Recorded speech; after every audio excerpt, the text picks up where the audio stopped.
चलो सुनो, अब स्टार्ट करते क्वेश्चंस, ठीक है।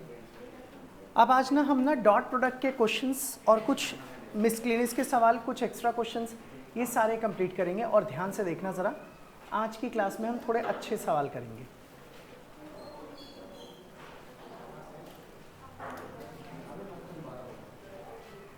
ओके,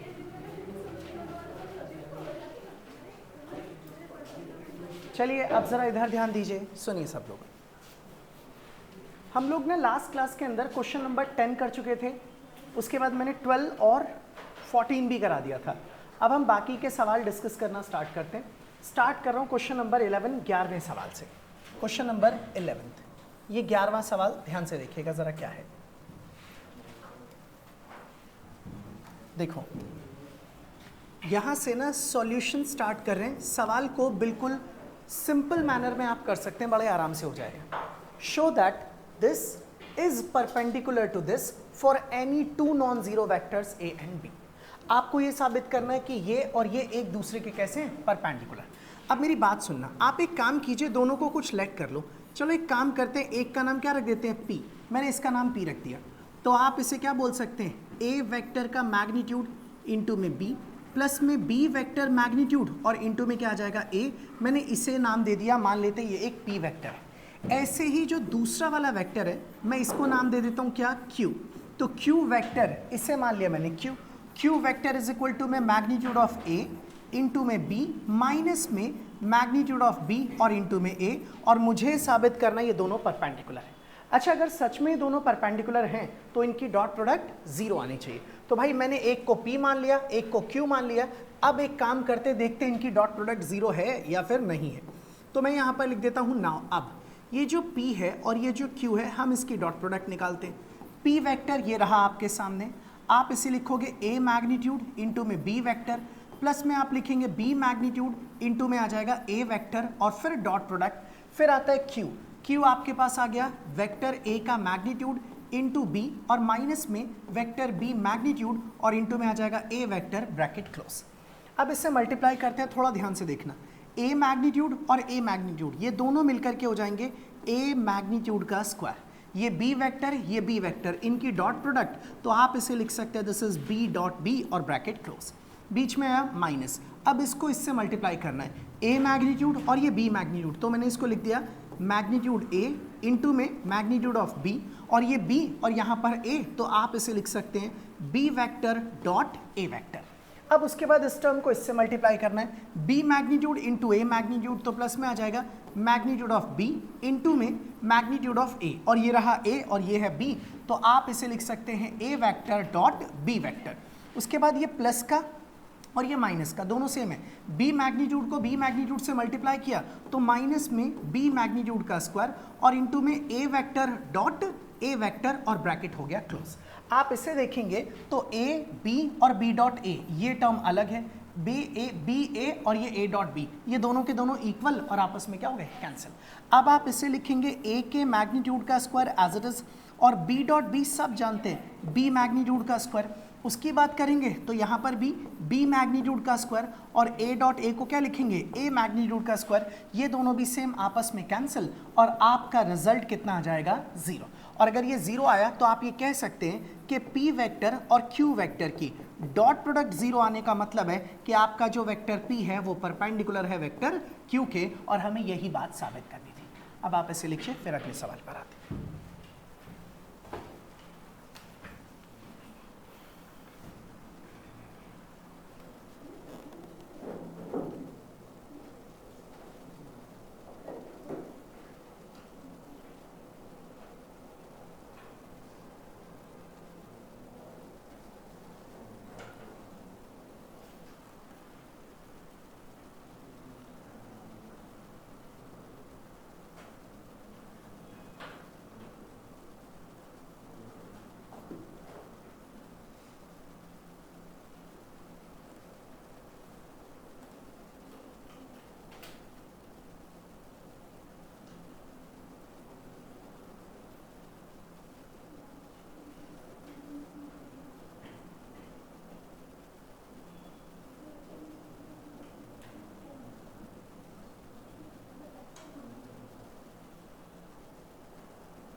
लिख चुके सब लोग इसको ना? ठीक है, अब आइए जरा अगले सवाल पर। नेक्स्ट सुनो भाई, 12th हम लास्ट क्लास में कर चुके थे। Question number 13। देखिए भाई, ये जो 13th क्वेश्चन है, इस पर ना निशान लगा लो मोस्ट इंपॉर्टेंट का। बहुत ही इंपॉर्टेंट सवाल है, पेपर में आ चुका है, अभी भी आने के चांसेस हैं। इसके जैसा एक सवाल आपको मिसक्लिनियस में मिलेगा, और वो सवाल मैं आप लोगों को नहीं कर पाऊंगा, वो आप लोगों के लिए होमवर्क रहेगा। आप फिलहाल के लिए इस पर ध्यान दीजिए और ज़रा समझ लीजिए आप इसे किस तरह से कर सकते हैं। देखिएगा ध्यान से। सुनो, यहाँ से ना सॉल्यूशन स्टार्ट कर रहा हूँ, देखना। If A vector, B vector, C vector are unit vectors.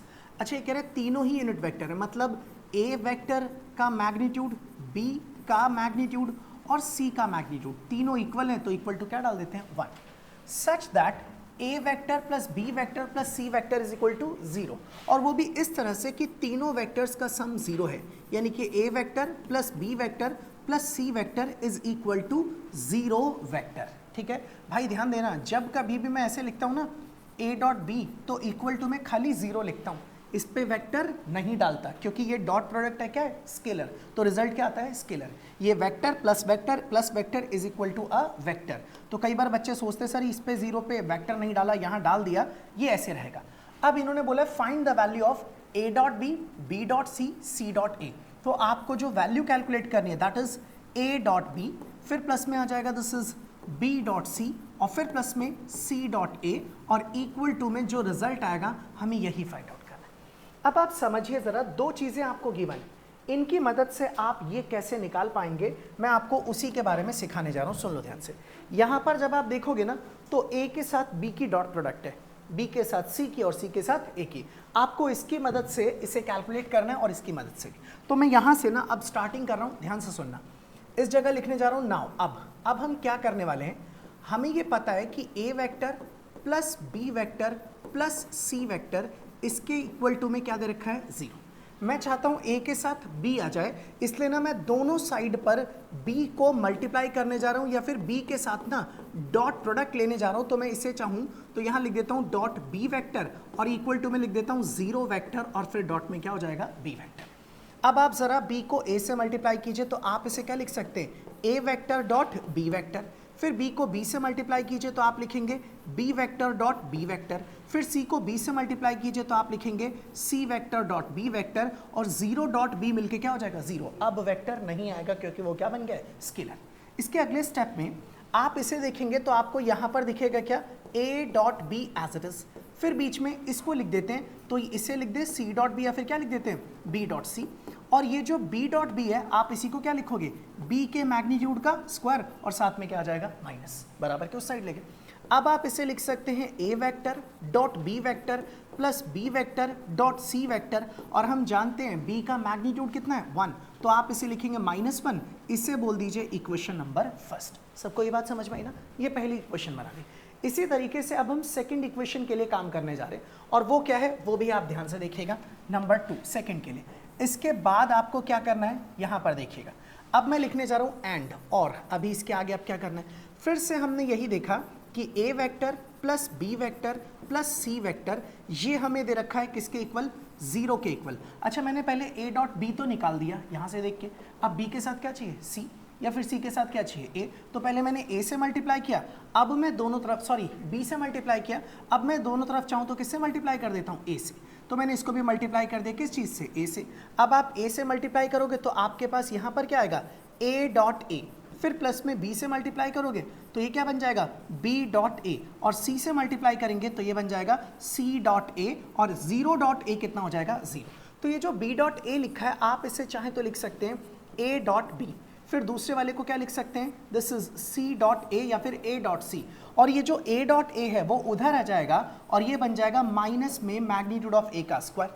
और आप इसे अगर चाहें तो हमें ये पता है कि ए भी एक यूनिट वेक्टर है, तो अगर ये यूनिट वेक्टर है तो मैं फिर से यहाँ पर लिख सकता हूँ A vector dot B vector plus में C vector dot A vector, और ए इज यूनिट वेक्टर, तो ये हो गया माइनस 1 एज इट इज, और इससे आप बोल दीजिए इक्वेशन नंबर सेकंड। तो दो चीजें आ गई हमारे पास। सेम ऐसे ही अब हम तीसरे काम के लिए करने जा रहे हैं। थर्ड वाले केस के अंदर मैं अब मल्टीप्लाई करूंगा, बी से कर चुका, ए से कर चुका, क्या बच गया, सी। अब इसके आगे अगेन, यहां लिख देते हैं अगेन, दोबारा से अब हम यही काम करने जा रहे हैं। जो ये ए वेक्टर है plus B vector plus C vector, अब मैं इसको मल्टीप्लाई करने जा रहा हूं किससे, सी से। तो जब आप इसे लिखेंगे तो ये हो जाएगा 0 वेक्टर इंटू में आ जाएगा सी। सी को ए से मल्टीप्लाई करेंगे तो this is A dot c, फिर प्लस में यहाँ पर आ जाएगा बी डॉट सी, और फिर प्लस में आप इसे लिखेंगे सी डॉट सी, और इक्वल टू में फिर से 0। तो इस ए डॉट सी को आप चाहें तो लिख सकते हैं सी डॉट ए, फिर ये जो बी डॉट सी है इसे रहने दीजिए बी डॉट सी, और ये सी का मैग्नीट्यूड इस तरफ चला जाएगा तो ये हो गया सी के मैग्नीट्यूड का स्क्वायर। तो फाइनली आप लिख पाएंगे सी डॉट ए प्लस में दिस इज बी डॉट सी, और इक्वल टू में -1, this is your equation number 3। तो मैंने ना तीनों इक्वेशंस कैलकुलेट कर ली, एक बार ए से मल्टीप्लाई किया, फिर बी से, और फिर लास्ट में सी से। अब एक काम करते हैं, सबको ऐड करना स्टार्ट करते हैं और देखते हैं हमें फाइनली रिजल्ट मिलता क्या है। तो थोड़ा ध्यान से देखना कैसे हम करने जा रहे हैं इसको। Adding equation number first, equation second and equation number third.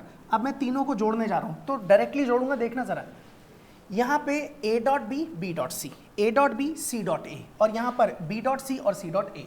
देखना जरा, a डॉट बी इसमें भी है, a डॉट बी इसमें भी है, तो दो दो बार जुड़ जाएंगे तो ये क्या बन जाएगा 2a डॉट बी, फिर बीच में आ गया प्लस, इसमें b डॉट सी है और इसमें भी b डॉट सी है, तो ये दोनों जुड़ जाएंगे तो क्या बन जाएगा 2b डॉट सी, और लास्ट वाला बिना बताए लिख दूं 2c डॉट ए, और आपने जोड़ा इसको तो -1 तीनों के इक्वल टू में -1 था।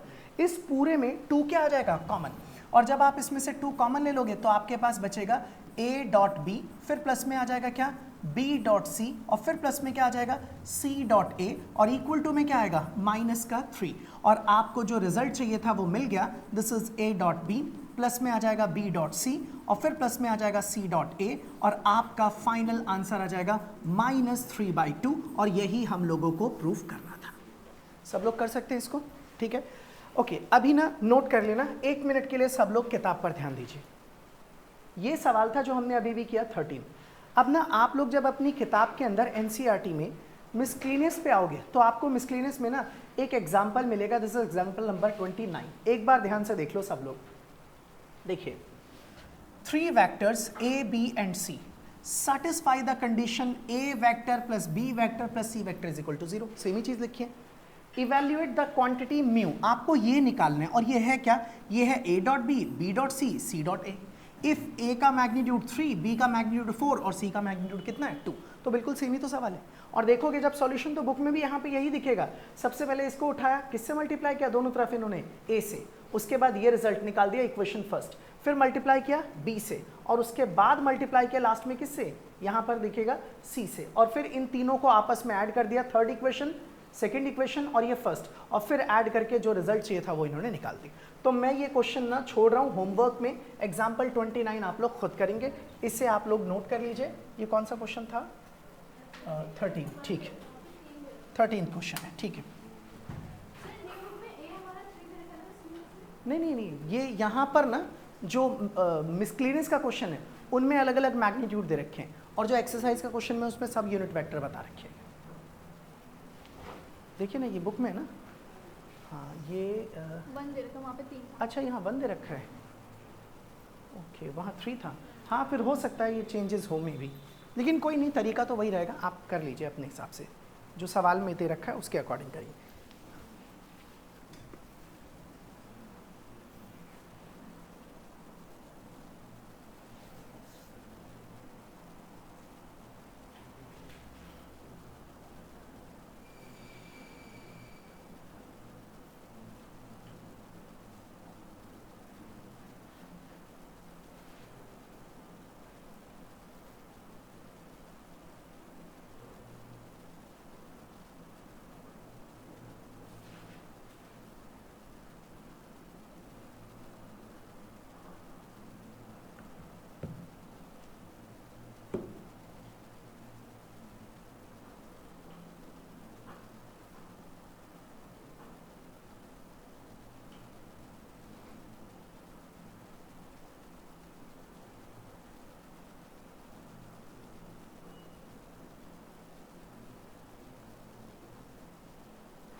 लिख चुके आप लोग इसे?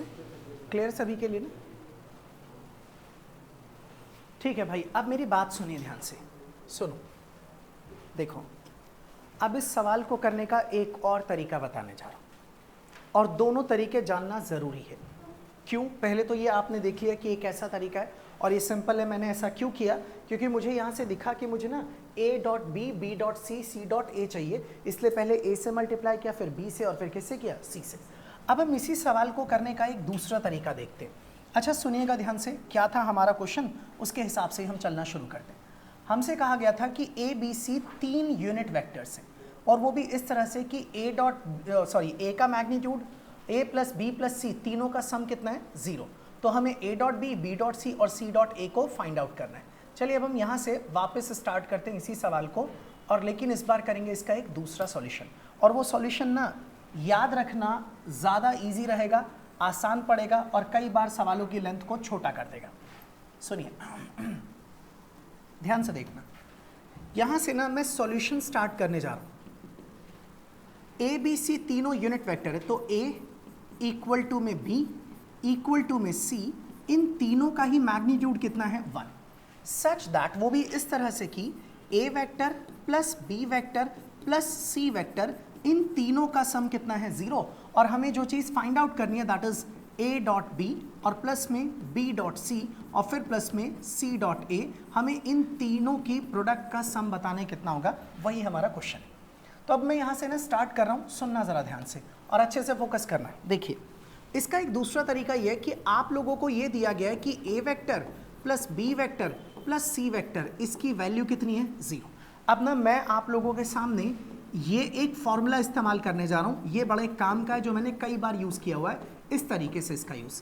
अब आपके मन में आएगा सर आपको कैसे पता इसे यूज़ करना है? थोड़ी देर वेट करो, अभी आपको समझ में आ जाएगा कैसे यूज़ करना है। लेकिन ये तब यूज़ कर पाऊंगा जब मैग्नीट्यूड के ऊपर क्या लगा होगा? स्क्वायर। तो मैंने एक काम किया, इसमें ना दोनों ही साइडों पर मैग्नीट्यूड लगा दिया और दोनों साइडों पर क्या कर दिया? स्क्वायर। ऐसा करने से अब मैं इसे 2 बार तोड़ करके लिख सकता हूँ, a vector plus b vector plus c vector, फिर डॉट में दोबारा से लिखेंगे a vector plus B vector plus C vector, और इक्वल टू में 0 का मैग्नीट्यूड कितना होगा? 0। तो यहाँ के बाद आप मल्टीप्लाई करते हैं, a को a से मल्टीप्लाई करेंगे तो आप इसे लिख सकेंगे a डॉट a को b से मल्टीप्लाई करेंगे तो आप इसे लिखेंगे a डॉट b, और a को c से मल्टीप्लाई करेंगे तो आप इसे लिखेंगे a डॉट c, बीच में है प्लस। अब b को इन तीनों से मल्टीप्लाई करना है तो आप इसे लिखेंगे this is b dot a, और फिर प्लस में आ जाएगा this is b dot b, और फिर प्लस में लिखेंगे this is b dot c, और फिर आपको c से मल्टीप्लाई करना पड़ेगा, तो c को a से मल्टीप्लाई करेंगे तो this is c dot a, उसके बाद आ जाएगा this is c dot b, और उसके बाद आप इसे लिखेंगे c डॉट c, और इक्वल टू में कितना आ जाएगा? 0। अब देखना ज़रा, ये जो a डॉट a है आप इसे लिख सकते हैं a मैग्नीट्यूड का स्क्वायर, ये जो b डॉट b है आप इसे लिख दीजिए b के मैग्नीट्यूड का स्क्वायर, और ये जो लास्ट में c डॉट c है आप इसे लिखेंगे c मैग्नीट्यूड का स्क्वायर, प्लस ये देखना ये a डॉट b ये रहा और दूसरा b डॉट a ये रहा, ये दोनों जुड़ जाएंगे और ख़ुद को क्या बना लेंगे? 2a dot b। ऐसे ही प्लस आप देखिए ज़रा, ये रहा b डॉट c, ये c डॉट b, ये दोनों जुड़ जाएंगे और ये बन जाएगा 2b डॉट c, और लास्ट में ये वाला c डॉट a और ये वाला a डॉट c, ये दोनों ऐड हो जाएंगे और ये क्या बन जाएगा? 2c डॉट a, और इक्वल टू में कितना है? 0।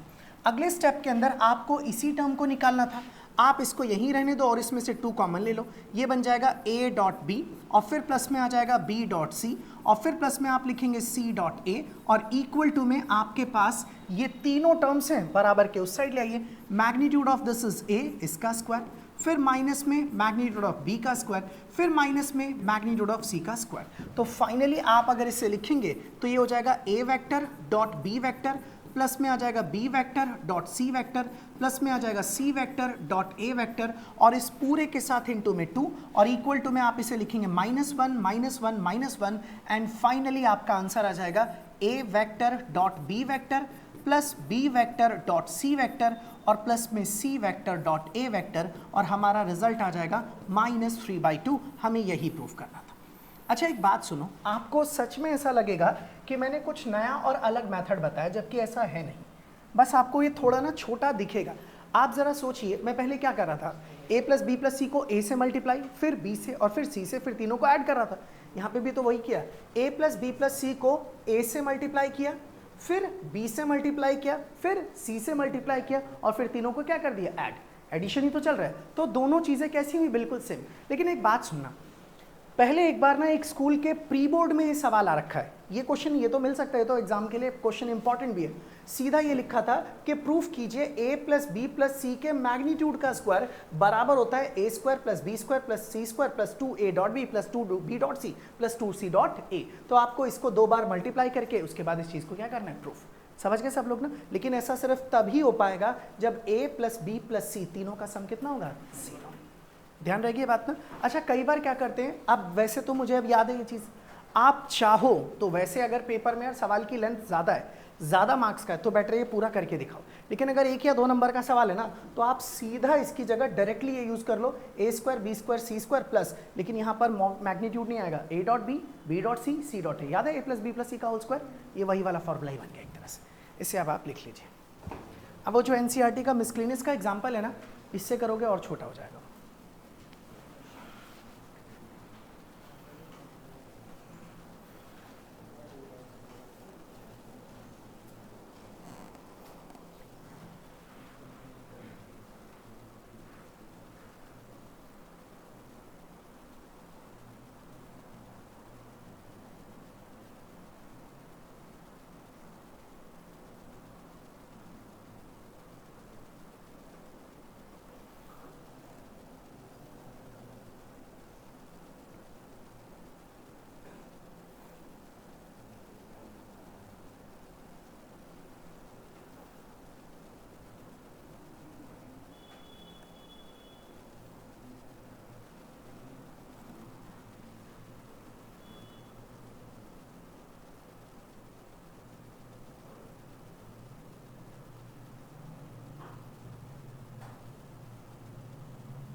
देख लिए सब देख हो गया, सबको क्लियर यहाँ तक।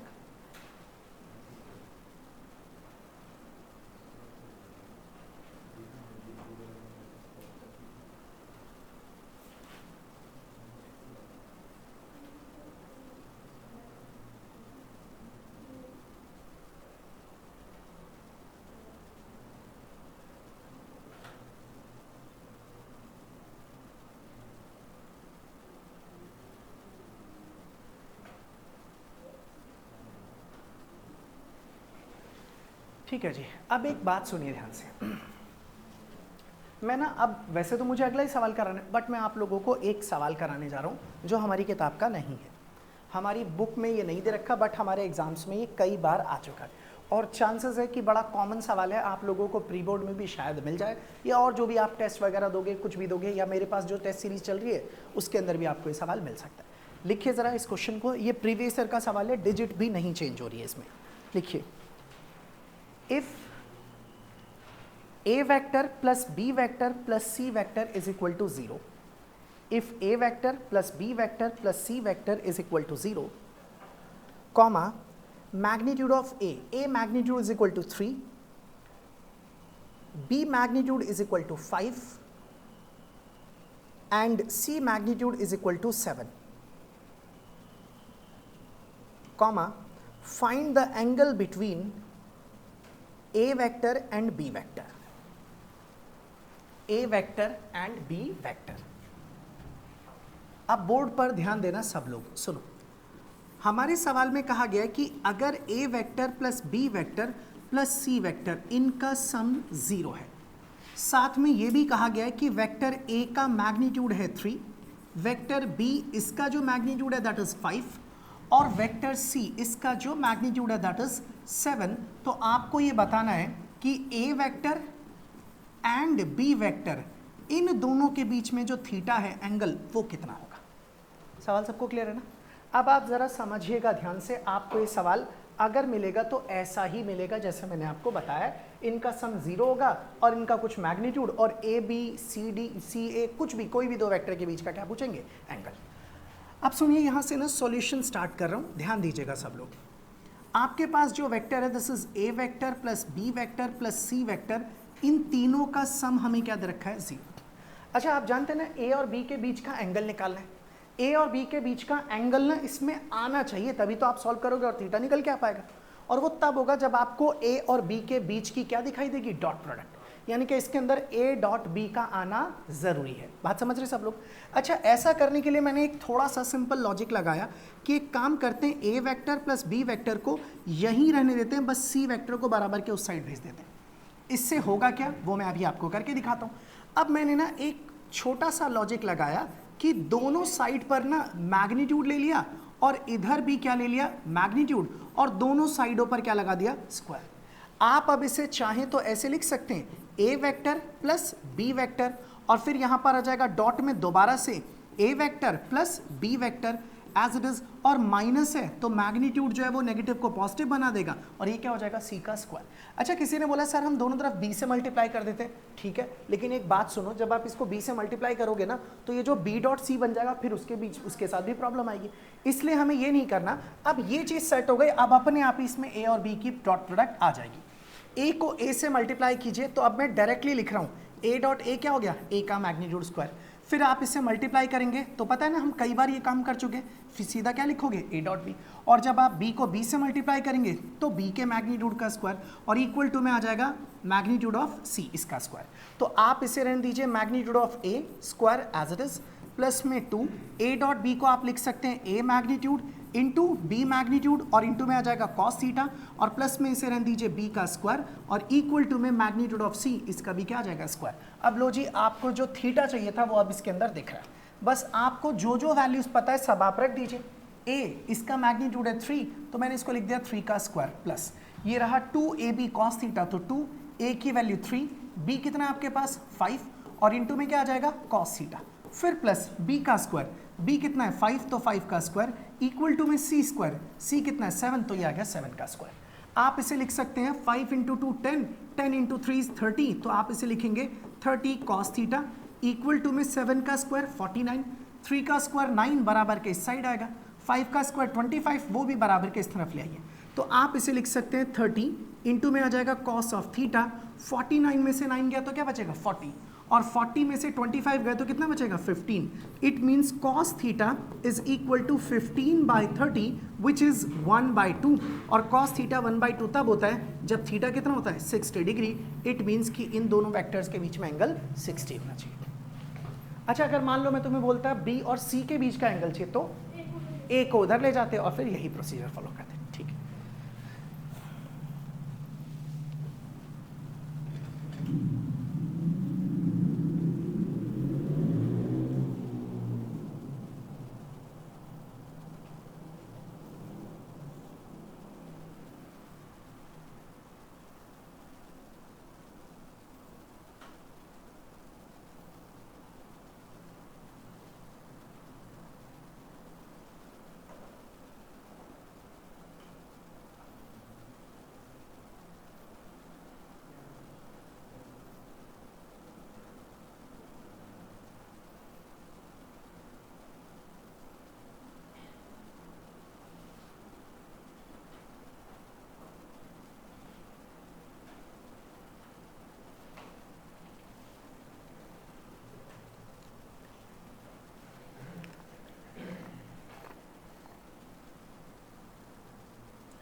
हो गया भाई, यहाँ तक क्लियर है ना? चलिए, अब अगर ये बात आप लोगों को समझ में आ गई तो फिर अब हम ना एक और सवाल देखने जा रहे हैं। देखो, अब आते हैं अगले क्वेश्चन पर। अच्छा, नेक्स्ट क्वेश्चन वैसे तो ये है, अभी हम इसके बारे में बात करेंगे, लेकिन अभी मैं थोड़े इसी टाइप के सवाल पे डिस्कशन कर रहा हूँ, इसलिए मैं इस टाइप के एक और सवाल पर आता हूँ।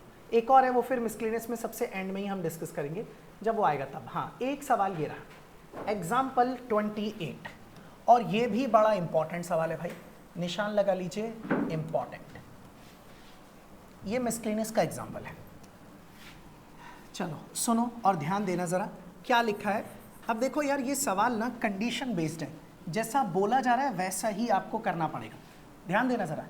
Late a vector, B vector and c vector be 3 vectors such that, ये 3 वेक्टर्स हैं, वो भी इस तरह से कि वेक्टर ए का मैग्नीट्यूड 3 और वेक्टर बी का मैग्नीट्यूड कितना है 4 और वेक्टर सी का जो मैग्नीट्यूड है दैट इज इक्वल टू में 5 and each one of them, ध्यान से सुनना, ये बड़ी इंपॉर्टेंट लाइन है, हर एक vector being perpendicular to the sum of the other two, यानी कि हर वेक्टर बाकी दो वेक्टर के सम के कैसा है, परपेंडिकुलर। इसका मीनिंग क्या है? इसका मतलब ये है, सवाल में ऐसा कहा गया है, A vector is perpendicular to the sum of the other two, यानी कि बी प्लस सी। इसी तरीके से कह रहे हैं कि B vector is also perpendicular to A vector plus C vector, ऐसे ही C vector is perpendicular to A vector plus B vector. और ये मैं अपनी तरफ से नहीं लिख रहा, इसमें दिया गया तो मैंने ऐसा लिख दिया। फाइंड ए प्लस बी प्लस सी के मैग्नीट्यूड का स्क्वायर निकालना है, तो आप लोगों को इसे कैलकुलेट करना है, A vector plus B vector plus C vector, इसके मैग्नीट्यूड की कैलकुलेशन हमें करनी है। चलिए अब हम स्टार्ट करते हैं, थोड़ा ध्यान दीजिएगा सब लोग, सुनो। अच्छा, ये इसके परपेंडिकुलर है, तो इससे हमें यही तो पता लग रहा है कि A vector dot b plus सी, इनकी जो डॉट प्रोडक्ट है वो कितनी है, 0। ऐसे ही इसकी बात की जाए तो आप इसे लिखेंगे बी वेक्टर और डॉट में ए प्लस सी, इसका भी प्रोडक्ट कितना है, 0। और ऐसे इसकी बात करें तो सी वेक्टर डॉट में this is A vector plus B vector is also equal to 0। अब हम आते हैं नेक्स्ट अपने सवाल पर। सब लोग ध्यान से सुनना, क्योंकि यहाँ से थोड़ा सा बदलाव आएगा। सुनिए नाउ, अब मुझे ये पता है कि मुझे इस चीज़ को कैलकुलेट करना है, और मैं ये भी जानता हूँ कि बिना स्क्वायर के मैं इसे नहीं निकाल सकता। अब तो ये बिल्कुल भरी होगा माइंड में कि हमें स्क्वायर लगाने लगाना है। अब जब यहाँ स्क्वायर है तो आप इसे 2 बार लिखोगे, A vector plus B vector plus C vector, फिर यहाँ पर डॉट में दोबारा से A vector plus B vector plus C vector as it is. और सुनो, थोड़ा स्मार्ट तरीके से मल्टीप्लाई करेंगे, ध्यान देना। मैं जब इसे मल्टीप्लाई करूंगा तो मैं ये चाहूंगा कि ये सब मैं इस्तेमाल कर पाऊँ इसके अंदर। आप ऐसे ही सबको मल्टीप्लाई करोगे, फिर सोचना पड़ेगा ये सब कैसे यूज करें। सुनना जरा, ए वेक्टर डॉट बी प्लस सी की वैल्यू कितनी है, 0। इसलिए हम एक छोटा सा काम करेंगे, ए को पहले ए से मल्टीप्लाई करेंगे और इसे मैं लिख देता हूं ए डॉट ए, या फिर सिंपली एक काम करते लिख देते हैं ए के मैग्नीट्यूड का स्क्वायर। अब ए को बी से नहीं, पूरे के पूरे b प्लस सी से ही मल्टीप्लाई कर दो, तो आप इसे लिख पाओगे a वेक्टर और डॉट में कितना आ जाएगा, b प्लस सी, ताकि जब जरूरत पड़े तो मैं इसकी जगह क्या रख पाऊंगा, 0। अगला बीच में है प्लस। अब सुनो, b वेक्टर को a से मत मल्टीप्लाई करो, b को b से मल्टीप्लाई करोगे तो आप लिखोगे b के मैग्नीट्यूड का स्क्वायर। अब b को a और c के सम से ही मल्टीप्लाई कर दो, तो b वेक्टर डॉट में क्या होगा, a vector plus c vector, बीच में आ गया प्लस। अब c को c से मल्टीप्लाई कीजिए, तो आप इसे लिखेंगे c के मैग्नीट्यूड का स्क्वायर और प्लस में बाकी जो बच गया क्या लिखेंगे, c, और डॉट में आ जाएगा a प्लस में b, इसका प्रोडक्ट। ठीक है सबके लिए? अब तुम्हें सब कुछ ही पता है, क्या क्या आप देखना जरा। a का मैग्नीट्यूड हमें क्या दे रखा था, 3, 4, 5, तो a का मैग्नीट्यूड 3 है तो मैंने लिख दिया 3 का स्क्वायर, और इसकी प्रोडक्ट की वैल्यू 0। b का मैग्नीट्यूड 4 तो 4 का स्क्वायर, इसका प्रोडक्ट 0। c का मैग्नीट्यूड 5 तो ये रहा 5 का स्क्वायर, और इसका प्रोडक्ट 0। तो आप 3 का स्क्वायर लिखेंगे 9, 4 का स्क्वायर 16, 5 का स्क्वायर 25, इन सब को ऐड करेंगे तो 50। तो फाइनली आपको पता लग गया a vector plus b vector plus c vector, इसका स्क्वायर जो है वो कितना आ रहा है, 50। और अगर इसका स्क्वायर 50 है तो ऑब्वियस सी बात है vector a plus vector b plus vector c का मैग्नीट्यूड होगा under root of 50 which is 5 under root of 2। तो ये हमारे पास हमारा रिजल्ट आ गया। ठीक है, आप इसे लिख लीजिए।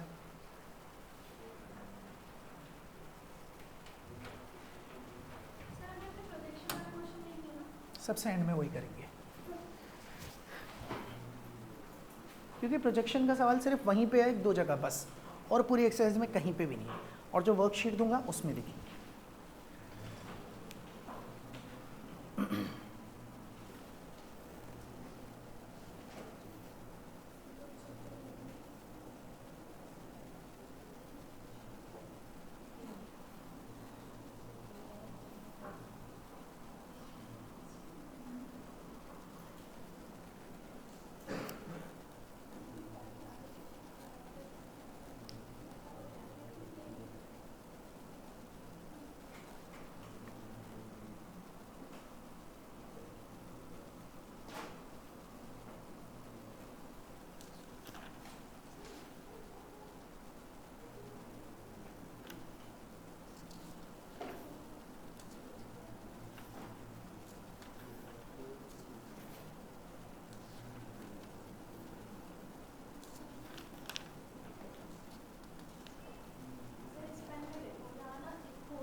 बताऊंगा अभी क्लास में।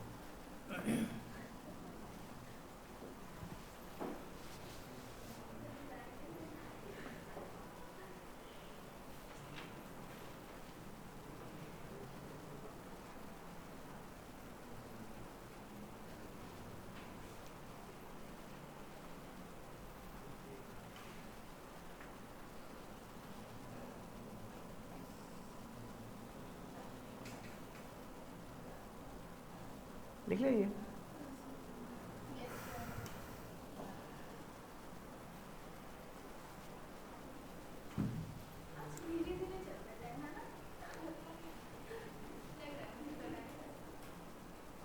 हो सकता है।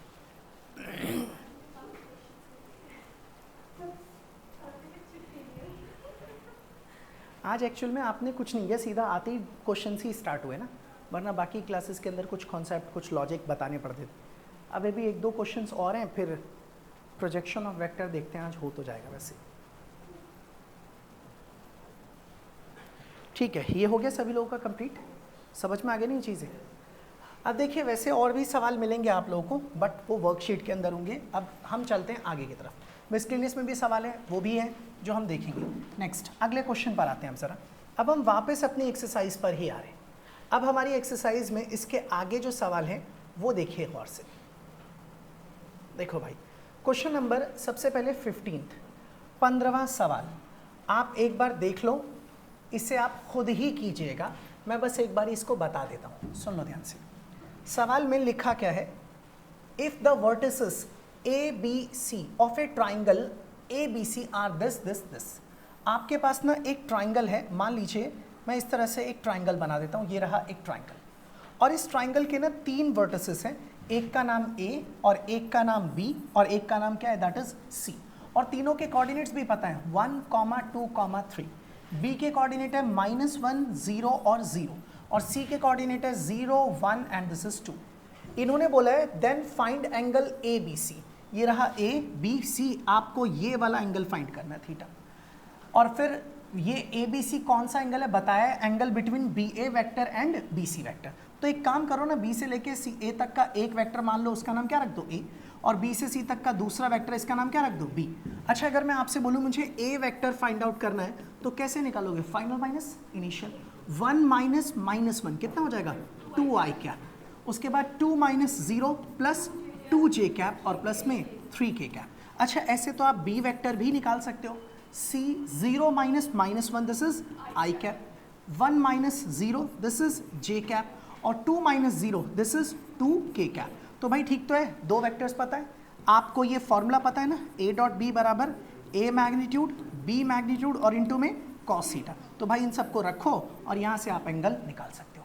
याद है हमने किया हुआ इस क्वेश्चन को, तो आप ये क्वेश्चन खुद करेंगे। और देखो ये ट्राइंगल है, इनकी मर्जी है कि ये ऐसा कोई भी शेप बना के दे दें, चारों के चारों आपको क्या बता दें, वर्टिसेस, और किसी के बीच का भी एंगल पूछ सकते हैं। कोई बोल दे कि भाई ये और ये, इन दोनों के बीच का ये वाला एंगल बताओ, तो आपको एक वेक्टर ये बनाना पड़ेगा और दूसरा वेक्टर ये, और फिर उनके बीच का क्या फाइंड करना पड़ेगा, एंगल। आपसे कोई भी एंगल पूछा जाए तो आप ना इसकी मदद से इजीली कैलकुलेट कर सकते हैं। कर लेंगे आप इस सवाल को। अब आइए एक और सवाल के ऊपर। अब हमारे सामने आता है क्वेश्चन नंबर 18। अच्छा ये 16 आप खुद करेंगे, शो कीजिए ABC कैसे हैं, कोलिनियर। 17 भी खुद करेंगे। अच्छा एक बात सुनना, आवाज़ बिल्कुल मत करना और तसल्ली से समझना ये 17 क्वेश्चन में क्या चीज़ कही गई है। देखो इन्होंने लिखा है show that the vectors this, 3 vectors हैं आपके पास। ये रहा पहला वेक्टर, ओह सॉरी, ये पहला वेक्टर, ये दूसरा वेक्टर और ये तीसरा vector form the vertices of A right angle triangle. तसल्ली से सुनना और ध्यान देना सर। इस बार हमें कहा गया कि शो कीजिए कि ये तीनों के तीनों एक राइट एंगल ट्राइंगल के वर्टिसेस हैं। कंफ्यूजन क्या होती है वो मैं आप लोगों को यहाँ पे एक्सप्लेन कर देता हूँ। कई बार ना कई बच्चे इनको पढ़ते वक्त ना एक छोटी सी गड़बड़ कर देते हैं, और जो गड़बड़ वो करते हैं वो मैं आपको बता देता हूँ।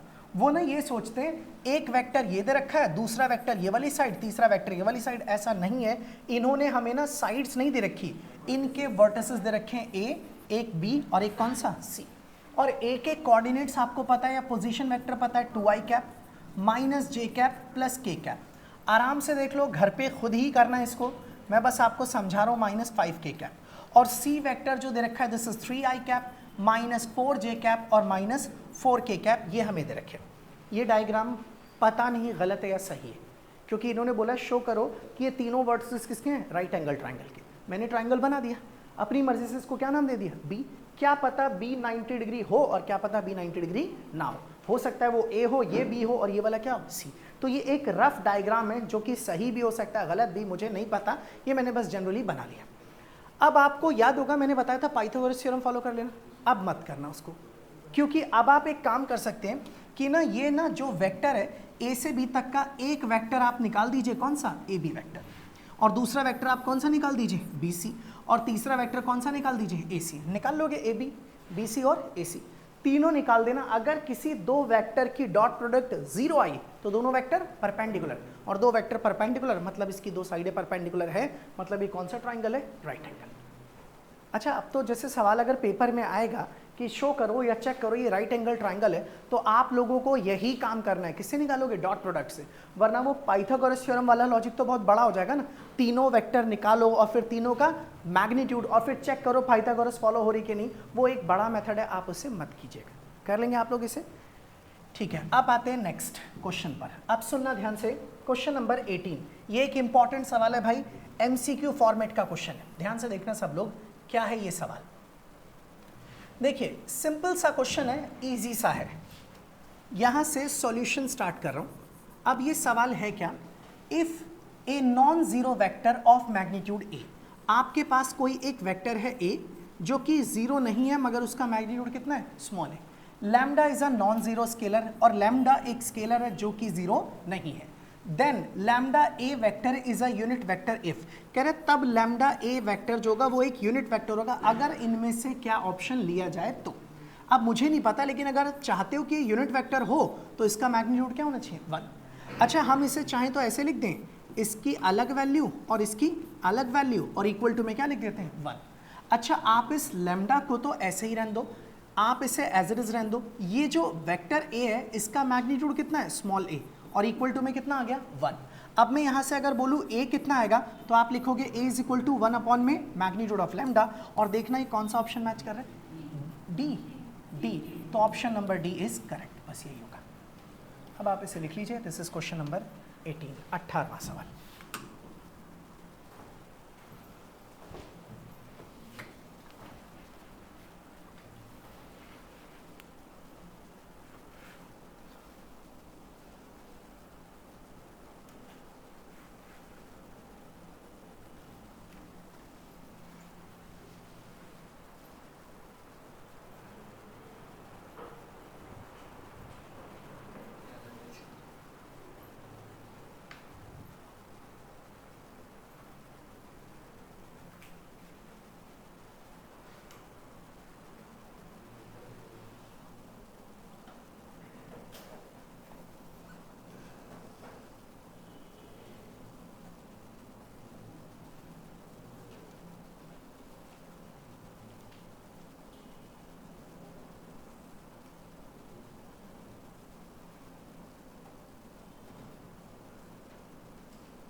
लिख लिया यहाँ तक सबने?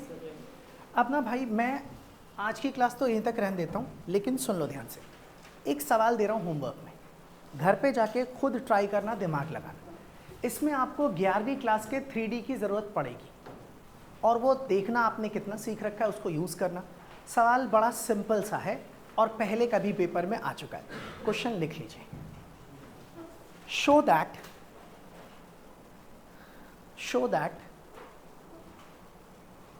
the angle between the two diagonals of a cube